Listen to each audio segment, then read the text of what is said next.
Olá, meus queridos irmãos e meus amigos, estamos mais uma vez aqui reunidos para estudarmos a nossa lição da Escola Bíblica Dominical. Dessa vez nós estaremos estudando a lição de número 8, que fala sobre as características das primeiras igrejas, as características das igrejas que foram iniciadas pelos apóstolos e pelos aqueles que sucederam eles no decorrer do tempo. E a finalidade dessa lição é que nós percebamos quais são as principais características, o que é aquilo que chamou a atenção de Lucas nesse primeiro momento da Igreja de Jesus Cristo e como que a igreja se tornou ali, quais os fatores que levaram a Igreja de Jesus se tornar uma igreja tão dinâmica, tão querida, tão alvo do desejo dos perdidos de fazerem parte dela, de estarem com ela. O reino de Deus, ele é o tema central da fé cristã. Não existe outro tema que não seja o reino de Deus, ele é o tema central. Jesus, ele veio inaugurar o reino de Deus, então ele desce a partir do seu ensino, a partir da sua leitura correta dos textos bíblicos, a partir da sua explicação, a sua igreja ela começa a avançar, ela começa a crescer, ela começa, o seu embrião ele começa a se desenvolver ali através dos apóstolos, e a igreja de Jesus ela começa a tomar forma, ela começa a encher-se de pessoas que estavam curiosas de ouvir aquilo que Jesus tinha para falar a respeito do reino de Deus. Nós fomos chamados por Jesus para fazer parte desse reino através da cruz do Calvário e da sua ressurreição. Jesus, ele inaugura a igreja de Jesus e nos chama a fazer parte desta igreja. Nós não somos assistentes da igreja de Jesus, mas fazemos parte dessa igreja. E com um objetivo claro, nós somos igreja de Jesus no momento em que nós continuamos a missão do nosso mestre, que é Jesus. Nós anunciamos esse reino, anunciamos esse reino, e assim como um dia nós fomos alcançados, vamos alcançando outros ali, e esses outros alcançaram outros, e o reino de Deus há de se expandir no cumprimento da missão. Então nós manifestamos o reino de Deus através da igreja de Jesus Cristo, de forma que a manifestação ela se dá pelo nosso serviço, ela se dá pelo nosso serviço, pela forma como servimos ao nosso Deus, pela forma como nós executamos o cumprimento da nossa missão, que é proclamar o Evangelho, e proclamando o Evangelho, alcançando o coração dos perdidos, que são transformados através da ação de Cristo e do Espírito Santo em suas vidas, o reino de Deus expandido através da igreja, que manifesta aí o seu amor e a sua misericórdia. Então entramos no nosso primeiro tópico da nossa lição, que fala sobre a centralidade do ensino bíblico. O texto de Atos 2:42, ele é preciso em dizer que aqueles que receberam a palavra da salvação adentraram no nosso reino. Aqueles que receberam a salvação receberam a palavra da salvação, adentraram neste reino, o reino de Deus, e perseveravam na doutrina dos apóstolos, ou seja, perseveravam no ensino. A palavra perseverar, ela significa não desistir. Segundo o nosso dicionário, perseverar é continuar, é permanecer. O antônimo de perseverar é renunciar, abandonar, desistir, desanimar. Então, a igreja ela perseverava no ensino dos apóstolos. Ou seja, o que era ensinado pelos apóstolos? Os apóstolos ensinavam aquilo que aprenderam de Jesus. Então, eles davam continuidade ao ensino, falavam a respeito do reino, reproduziam o sermão do monte de Jesus. Eles tinham um texto próprio chamado Didaquê, que é ensino. Didaquê quer dizer ensino, com o qual eles discipulavam aqueles que se chegavam à igreja de Jesus. E a igreja ela se desenvolvia a partir desse ensino, sobre esse ensino, ela se desenvolvia sobre esse ensino. caminhando. Os apóstolos propunham mudança de vida, mudança no modo de pensar, mudança na forma de viver. Nós somos resistentes às grandes mudanças. A proposta do Evangelho é uma proposta de mudança interior. Não é uma mudança comportamental, não é uma mudança de essência, é uma mudança de existência. Jesus é muito claro quando ele fala isso lá em Mateus: quem quiser ver a planta do inédito em si mesmo.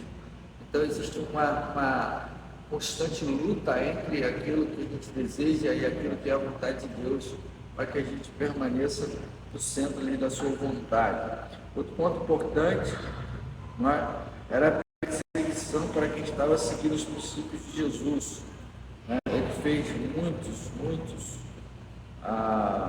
tivessem que abandonar suas casas e ir para outras cidades e províncias. O contexto religioso, o sociopolítico do ambiente em que a igreja estava inserida era hostil à mensagem do Evangelho. Então, qualquer um que pregasse aquela mensagem era tido como inimigo, da questão do contexto religioso, sociopolítico.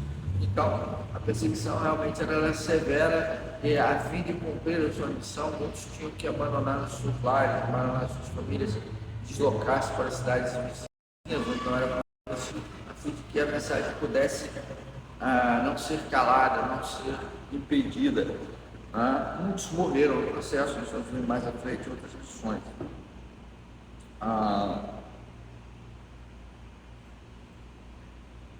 Perseverar era a vitória inicial, destacada por Lucas, perseverança, mas eles perseveravam no ensino, que é fundamental importância para o avanço da igreja. A igreja ela não pode, como nós vimos em outras lições, a igreja não pode se desenvolver sem a ação direta do Espírito Santo de Deus e sobre a palavra de Deus. A igreja ela tem que estar firmada na palavra de Deus, ela tem que estar centrada na palavra de Deus. A palavra de Deus tem que ser o veículo pelo qual a igreja vai alcançar os perdidos e cumprir a sua missão. Então é importante que, além da igreja ter o seu dinamismo, ter a sua organicidade, a igreja ela precisa sim estar firmada na palavra, Ela precisa usar a palavra como veículo para alcançar os perdidos, porque é a palavra que alcança. O ensino é fundamental para a fé. Paulo já disse isso lá em Romanos 10:17. De sorte que é pelo ouvir e ouvir a palavra de Deus. Os meios convencionais ainda são a maneira mais usada nas nossas comunidades cristãs. A EBD é uma escola para a vida e fazemos parte dela. Louvado seja Deus pela bela assertiva forma de se passar esse ensino da palavra. A gente aprende pela EBD. Perseveremos mais olhando para as demandas deste tempo e para alguns não fiquem no meio do caminho. Ou seja, tenhamos mais cuidado com aqueles que se achegam, aqueles que entram para fazer parte do reino de Deus. Então entramos no segundo tópico da nossa lição: amor e solidariedade. Amor e solidariedade. Isso foi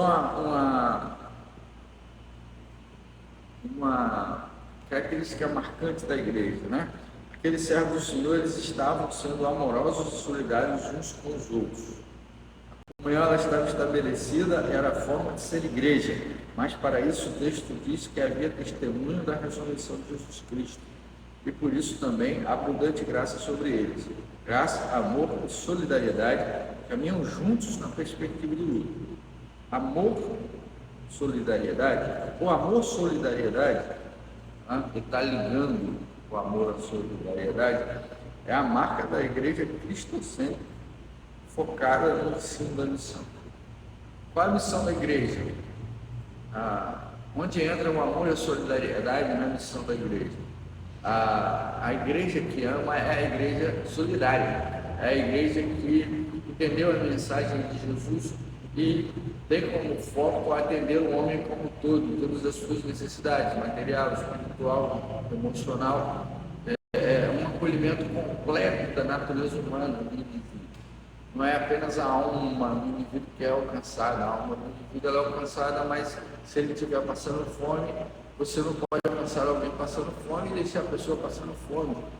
Não é cristão, não é um ato de amor, você tem que estar preocupado com isso. Então você vai lá e provê o alimento para aquela pessoa, provê a vestimenta, né? Se for o caso, ou se encontra um meio de alcançar aquela pessoa. Jesus fez isso quando falou para os discípulos lá, quando eles disseram lá em João 6 que Jesus tinha que despedir a multidão para que eles pudessem comer a comida. Jesus disse: dá-lhes vós mesmos de comer. Obviamente, isso é feito, manifestado pela fé, a igreja toda unida, ela tem poder ali, através de dízimos, ofertas, seria do amor, ela tem o poder de desenvolver essa solidariedade. Essa solidariedade ela tem que fazer parte da expressão de amor da igreja de Jesus Cristo.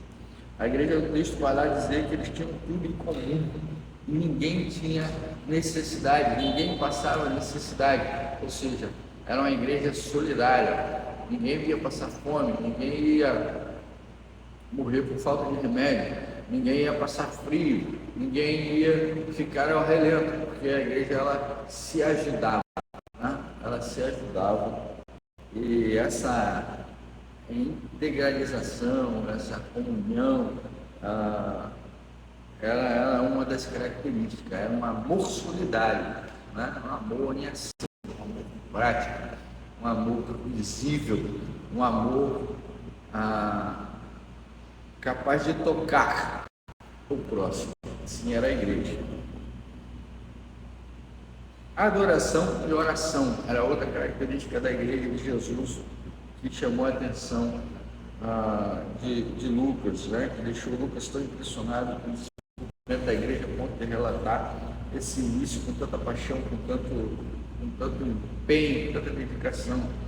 As duas ações foram oração e adoração e oração. A igreja adorava a Deus e orava constantemente, mesmo em meio a lutas, perseguições.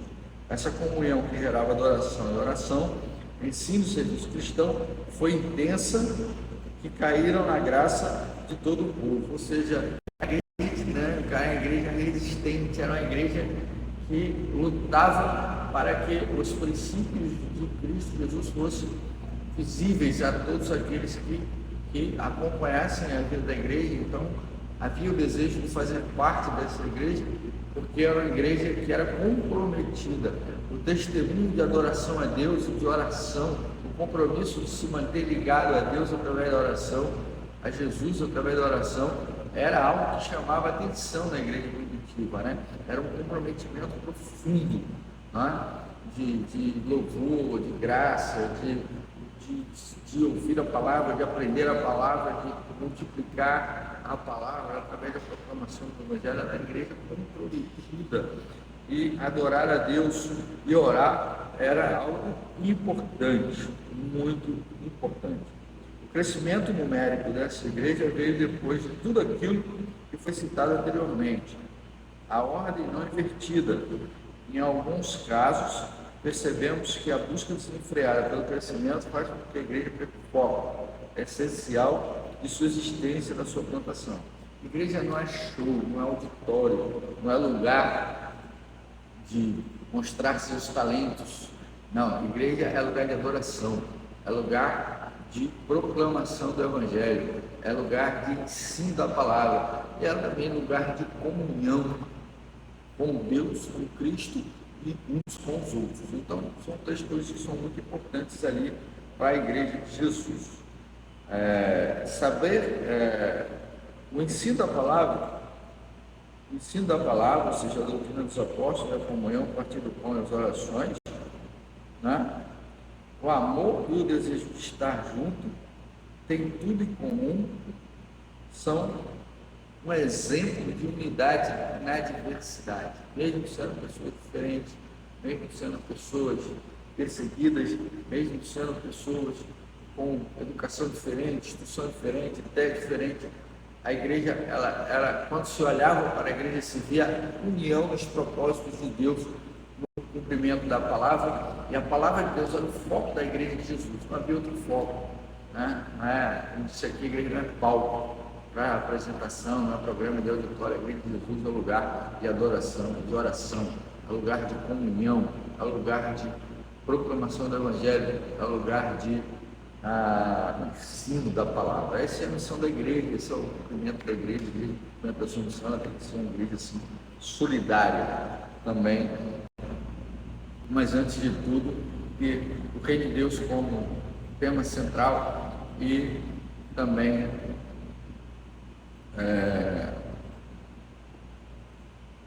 adoração e oração. Meus irmãos, busquemos viver dessa forma. Somos igreja do Senhor, juntos no mesmo propósito e contando com o mesmo Deus, orientados pelo mesmo Cristo, pelo poder do mesmo Espírito Santo. Então, sejamos como uma igreja primitiva, como uma igreja de Atos.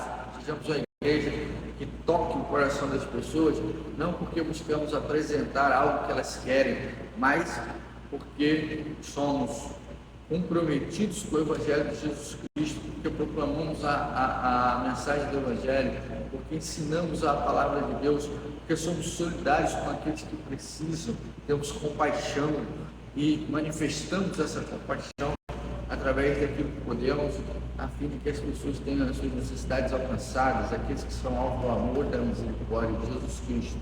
E não esqueçamos de adorar ao nosso Deus com um coração puro, uma adoração verdadeira e uma oração que nos mantém conectados com o Senhor Jesus, com o nosso Mestre, com o nosso Deus.